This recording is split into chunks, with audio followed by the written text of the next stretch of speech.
Welcome back friends, कैसे हैं आप सभी। और कैसा रहा हमारा एजुकेशनल सीरीज़ का पहला वीडियो। आप लोगों की जानकारी के लिए बता देती हूँ कि ये वॉल्यूम 1 का पहला सीरीज़ था। टोटल 4 वॉल्यूम होंगे जिसमें बेसिक से लेकर एडवांस तक एजुकेशनल वीडियोस आपके साथ शेयर किया जाएगा। और याद रखना, वॉल्यूम 3rd और 4th सबसे डिसाइडिंग वन रहेगा, क्योंकि उसमें प्राइस एक्शन, चार्ट पैटर्न और ऑप्शन चेन एनालिसिस का कॉम्बिनेशन होगा। तो इसीलिए हमारे सीरीज़ के सारे वीडियोस को अच्छे से देखिए, और कोई डाउट हो, कोई क्वेश्चन हो तो आप कमेंट करके ज़रूर पूछिए। वॉल्यूम 3 और 4 तक पहुंचने से पहले आपको वॉल्यूम 1 और 2 को देखना और समझना पड़ेगा। और मैं ये कंफर्म करती हूँ कि ये चारों वॉल्यूम कंप्लीट होने पर आप मेरे जैसे मार्केट को एक्यूरेटली प्रेडिक्ट कर पाएंगे। लेकिन दोस्तों, जैसे मैं आपको मोटिवेट कर रही हूँ फ्री ऑफ कॉस्ट सीखने के लिए, वैसे ही मुझे भी मोटिवेशन की ज़रूरत होगी वॉल्यूम 1 और 2 को कंप्लीट करने के लिए। और वो सिर्फ और सिर्फ लाइक, शेयर और सब्सक्राइब के थ्रू ही आप लोग कर सकते हो, क्योंकि वीडियोस बनाना, उनमें क्वालिटी डालना, उनको एडिट करना और फिर अपलोड करना, इन सारी चीज़ों में उसमें बहुत टाइम जाता है। और जैसे कि आप सब जानते हैं कि मैं एक हाउसवाइफ हूँ, तो मुझे टाइम को मैनेज करना पड़ता है। लेकिन क्योंकि मैंने फ्री ऑफ कॉस्ट सीखा है, तो मैं चाहती हूँ कि आप लोग भी सीखें। इसके लिए वॉल्यूम 1 और वॉल्यूम 2 जितने जल्दी हो सके मैं उसको अपलोड करने की कोशिश करूँगी। इसीलिए लाइक, शेयर और सब्सक्राइब करना ना भूलें। तो जैसे कि आप लोगों ने थंबनेल में देखा ही है, हम आज ये डिस्कस नहीं करने वाले हैं कि 90% प्लस लोग लॉस में क्यों रहते हैं। हम ये डिस्कस करेंगे कि हमारे व्यूअर्स लॉस में क्यों रहते हैं। लेकिन उससे पहले 2 चीज़ें दोस्तों, मैं सेबी रजिस्टर्ड एडवाइज़र या एनालिस्ट नहीं हूँ, और ये जो भी वीडियोस होंगे मेरे चैनल पर वो सिर्फ और सिर्फ इंफॉर्मेशन पर्पस के लिए होंगे। इन वीडियोस के बेसिस पर कोई भी फाइनेंशियल एक्टिविटीज़ ना की जाए। अब बैक टू द टॉपिक दोस्तों, कि क्यों मैक्सिमम लोग लॉस में रहते हैं। सेबी का डेटा तो कहता है कि 90% लोग लॉस में रहते हैं। जब आप लॉगिंग करते हो तो आपके ट्रेडिंग ऐप में वो ऑलरेडी दिख जाता होगा, लेकिन मुझे लगता है कि 96 से 97% लोग लॉस में रहते हैं। इससे आप समझ सकते हो कि कितने बड़े पैमाने पर लोग लॉस में रहते हैं। लेकिन फिर भी ट्रेडिंग करना है, पैसा कमाना है और सपने देखने हैं। सपने देखना गलत नहीं है दोस्तों, लेकिन वो रेलेवेंट और प्रैक्टिकल भी होने चाहिए। अब टॉपिक स्टार्ट करने से पहले मैं आपको एक इंटरेस्टिंग फैक्ट बताती हूँ, जो आपको खुश भी करेगा और शॉकिंग भी होगा आपके लिए। क्योंकि हमारे वीडियोस यूनिक होते हैं तो कंटेंट भी उसमें अलग होने चाहिए। और एक रिक्वेस्ट आप लोगों से है दोस्तों, जो इस चैनल पर नए हैं वो हमारे प्रेडिक्शन के वीडियोस को जाकर देखें, तब आपको उन वीडियोस की क्वालिटीज़ की वजह से इस वीडियो की क्वालिटी का इम्पोर्टेंस समझ में आएगा। मैं हवा में बातें नहीं करती हूँ फ्रेंड्स, 4 साल दिए हैं तभी जाकर ये सब सीखा है। तो चलिए कुछ इंटरेस्टिंग फैक्ट्स, जो अच्छी बातें हैं, हम पहले उस पर बात कर लेते हैं, वो आपको मोटिवेट करेगा। तो दोस्तों, इनिशियली जब आप मार्केट में आते हैं तो आपका प्रॉफिट ही होता है। अब वो आप अपना खुद का लक बोल लो या फिर शेयर मार्केट का बिहेवियर ही ऐसा है। तो ये आप लोगों के लिए एक अच्छा पॉइंट था। अब सेकंड पॉइंट, मोर देन 50% जो ट्रेडर्स हैं वो इनिशियल ट्रेड में प्रॉफिट में ही होते हैं, लेकिन दिन ख़त्म होते होते वो लॉस में चले जाते हैं। क्यों है ना।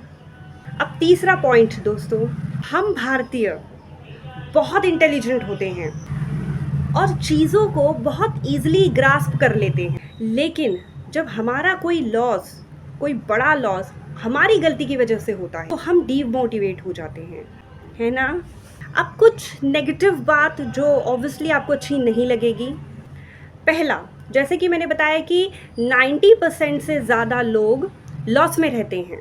दूसरा, जितनी एंथुजियाज्म से लोग आते हैं शेयर मार्केट में, उतना ही डीमोटिवेटिंग वे में शेयर मार्केट को बुरा भला बोलकर छोड़ के चले जाते हैं। अब तीसरा पॉइंट जो है दोस्तों, ये मुझे भी नहीं अच्छा लगता, बट ये फैक्ट है, और वो ये है कि ज़्यादातर मेन ट्रेड करते हैं विमेन के कंपैरिजन में, और इस मेन की कैटेगरी पे भी बाइफिकेशन है दोस्तों।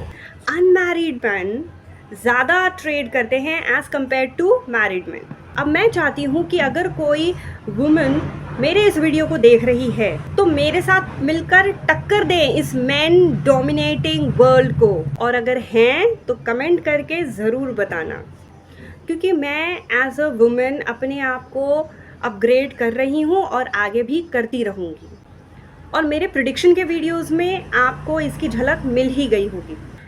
तो चलिए बैक टू द टॉपिक जो आपने थंबनेल में देखा है। अब एज अ ट्रेडर जो मैं समझ चुकी हूँ कि हम क्यों लॉस करते हैं, अब उसको डिस्कस करेंगे। तो सबसे पहला है लैक ऑफ नॉलेज। हमने कहीं सुना, कहीं पे पढ़ा कि इसमें हम अच्छे पैसे बना सकते हैं, तो बस हम इसमें आ जाते हैं, लेकिन सीखने की कोशिश नहीं करते। ये है क्या, आपको मालूम है, या फिर पैसे से पैसा बना सकते हैं ये सोचकर आप मार्केट में आ जाते हैं। अब मैं एक छोटा सा इन्फॉर्मेशन आप लोगों के साथ शेयर करती हूँ। हो सकता है आप में से मैक्सिमम लोगों को ये पता ना हो। अब जैसे निफ्टी 50 है, निफ्टी 50 का नाम ही ऐसा दिया है क्योंकि उसमें मोस्टली 50 ऐसे स्टॉक्स हैं जो अच्छा करते हैं, ऐसा लोग मानते हैं। तो क्या सच में इसमें सिर्फ 50 ही स्टॉक्स हैं? ऐसा कमेंट करके बताना मुझे, मैं देखना चाहती हूँ कि आप लोगों को कितनी नॉलेज है। अब दूसरा पॉइंट जिसकी वजह से आप लोग लॉस करते हो, अपनी गलतियों से सीखने की कोशिश नहीं करते हो। आपको मालूम है कि कुछ वजहों से हर बार आप लॉस कर रहे हो, फिर भी वही गलतियां आप रिपीट करते हो। तो इसीलिए मैं सजेस्ट करूंगी कि एक ट्रेडिंग जर्नल बनाएं। जर्नल बनाने के बाद आप डेली लिखिए। उसमें अगर आप लिखते हैं तो पहला प्रॉफिट हुआ है तो क्या, क्यों, कैसे, और लॉस हुआ है तो उसमें भी यही एप्लीकेबल होगा। आपके जर्नल में ज़्यादातर रेड होगा क्योंकि लॉसेस होंगे। आपके वो रिटन लॉसेस जो हैं उसकी वजह से शायद आप समझ पाओ कि हाँ यही वो वजह है जिसकी वजह से मैं लॉस करता हूँ या करती हूँ। अब तीसरा पॉइंट फ्रेंड्स, हम डिपेंडेंट हैं कॉल टिप्स प्रोवाइडर पे।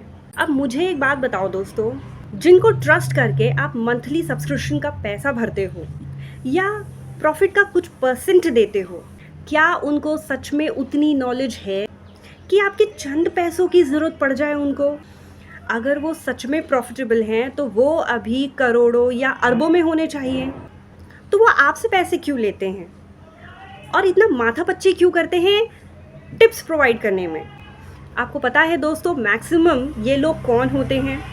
जो कभी प्रॉफिटेबल नहीं रहे हैं, अपने लॉसेस को कवर करने के लिए ये डब्बा ट्रेडिंग का काम करते हैं, और आप जैसे भोले भाले लोग इनके ट्रैप में फंस जाते हो। वो पता है क्या करते हैं दोस्तों, अगर उनके पास 100 क्लाइंट है तो 50 को वो बाय करने के लिए बोल देंगे और बाकी 50 को वो सेल करने के लिए बोल देंगे। कोई एक तो सही होगा। उन क्लाइंट्स को लगेगा कि इनको नॉलेज है, और जो बाकी के जो 50 हैं उनको कभी ना कभी तो प्रॉफिट हो ही जाएगा। इससे कॉल टिप प्रोवाइडर्स का काम चलता रहता है।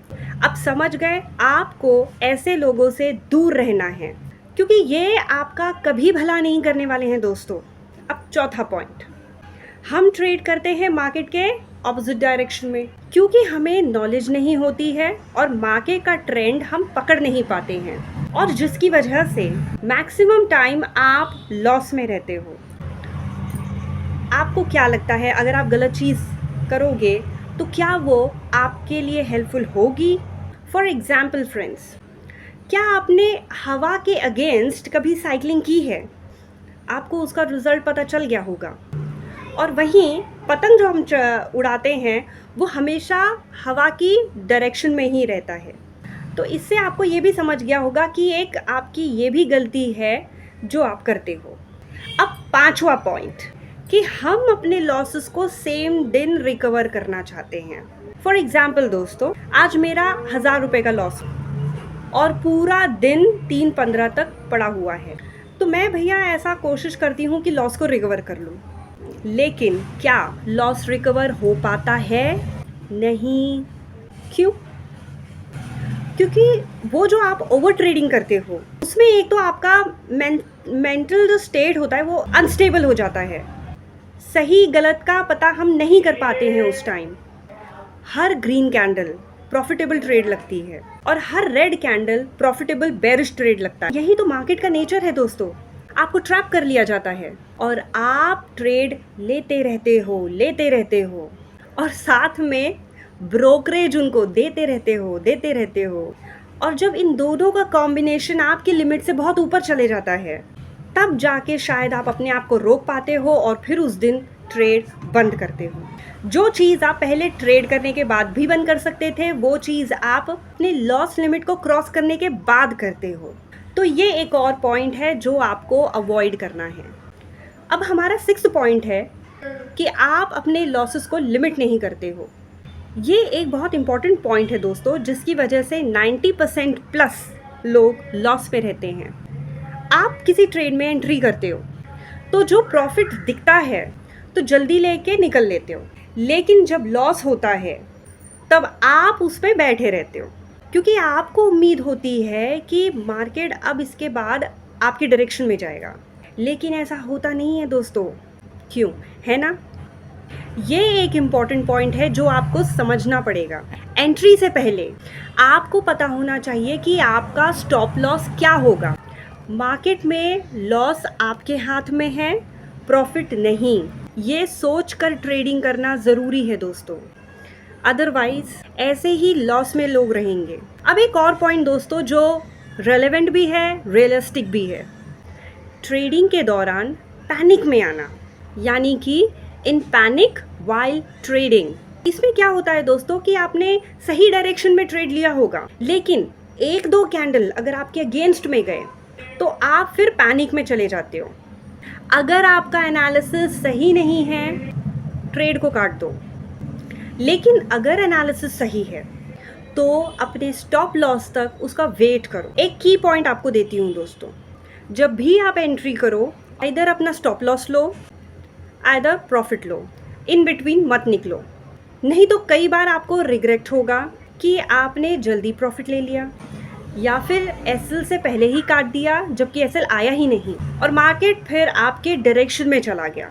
ये रियलिस्टिक चीज़ थी जो शायद आपको कहीं और चैनल्स पे शायद ना मिले। ये मेरा पर्सनल एक्सपीरियंस था, इसीलिए मैंने आपके साथ शेयर किया। अब नेक्स्ट पॉइंट जो है वो है रिस्क टू रिवॉर्ड रेशो।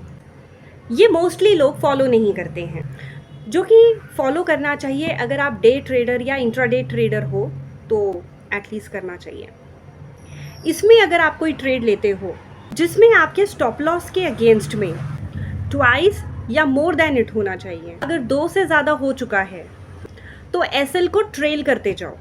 तब तक राइड करो ट्रेड को जब तक इंडिकेटर आपको या अपने स्किल्स आपको ये ना बताए कि मार्केट आपके अगेंस्ट जाने वाला है। अगर आप इस पॉइंट को फॉलो करोगे तो आप देखोगे कि आपके लॉसेस ऑलरेडी कम होना शुरू हो गए हैं। फॉर एग्जाम्पल, अगर आप एक दिन में 3 ट्रेड लेते हो और उसमें से 2 ट्रेड में आप लॉस करते हो और तीसरे ट्रेड में उसका 3 टाइम्स या उससे ज़्यादा ले पाते हो, तो आप प्रॉफिटेबल ट्रेडर की लिस्ट में आने के लिए क्वालिफाई कर सकते हो। खुद ही कैलकुलेट करके देख लेना। अब सबसे लास्ट और सबसे इम्पॉर्टेंट पॉइंट है मेरी नज़र में दोस्तों, एवरेज डाउन करना। मैंने कई लोगों को देखा, इनफैक्ट मैं जब न्यू थी तब मैं भी ऐसा करती थी। जब उनको लॉस हो रहा होता है तब वो ट्रेड में एवरेज करते हैं, यानी कि ऐड करते हैं इस उम्मीद में कि मार्केट अगर यहाँ से उनकी डायरेक्शन में गया तो उनका प्रॉफिट ज़्यादा होगा। ट्रस्ट मी दोस्तों, महीने में अगर 18 दिन वो काम कर गया और 2 दिन आपके अगेंस्ट गया या 1 दिन भी आपके अगेंस्ट गया तो वो पूरे महीने का प्रॉफिट ले जाएगा। और आप में से बहुत सारे लोगों ने ऐसा किया होगा और शायद अभी भी कर रहे होंगे, जो कि सबसे डेंजरस है सर्वाइवल के लिए इस ट्रेडिंग वर्ल्ड में। आपको एवरेज अप करना चाहिए, ना कि डाउन। एवरेज अप का मतलब है जब ट्रेड आपके डायरेक्शन में चले तो उसमें ज़्यादा चांसेस हैं आपके प्रॉफिट करने के। तो ये कुछ पॉइंट्स हैं दोस्तों मेरी नज़र में जो आपको फॉलो करने चाहिए और कुछ अवॉइड करने चाहिए। और इसको समराइज़ कर लेते हैं दोस्तों। आप अब तक जो कर रहे थे उसका उल्टा करना है आपको, यानी कि आप डिसिप्लिन नहीं थे तो आपको डिसिप्लिन बनना है। आप रिस्क टू रिवॉर्ड को फॉलो नहीं कर रहे थे तो अब उसको फॉलो करना है। आप एवरेज डाउन कर रहे थे तो अब उसको अवॉइड करना है। आप रैंडम ट्रेड्स कर रहे थे लॉसेस को अवॉइड करने के लिए तो अब उसको अवॉइड करना है। आप मार्केट के अगेंस्ट जा रहे थे तो अब उसको नहीं करना है। और सबसे इम्पॉर्टेंट लास्ट में, ये जो कॉल टिप प्रोवाइडर ने आपके पैसे लिए हैं, इनको अब आगे से देना बंद करें, खुद से सीखिए। दोस्तों, ये हमारे वॉल्यूम 1 का दूसरा वीडियो था। उम्मीद करती हूँ जो हमारे इस वीडियो पे न्यू हैं, उन्होंने हमारे वॉल्यूम 1 का पहला वीडियो भी देखा होगा और प्रिडिक्शन के वीडियोस भी देखे होंगे। जब तक आप हमारे प्रिडिक्शन के वीडियोस नहीं देखेंगे, तब तक आपको मेरे इन वीडियोस की वैल्यू नहीं समझ में आएगी। तो प्लीज़ लाइक, शेयर और सब्सक्राइब करना ना भूलें। मुझे जितनी नॉलेज है, ट्रस्ट मी, आने वाले वक्त में मैं आपके साथ, आप सबके साथ उसे ज़रूर शेयर करूँगी। चलिए मिलते हैं नेक्स्ट वीडियो में। Take care.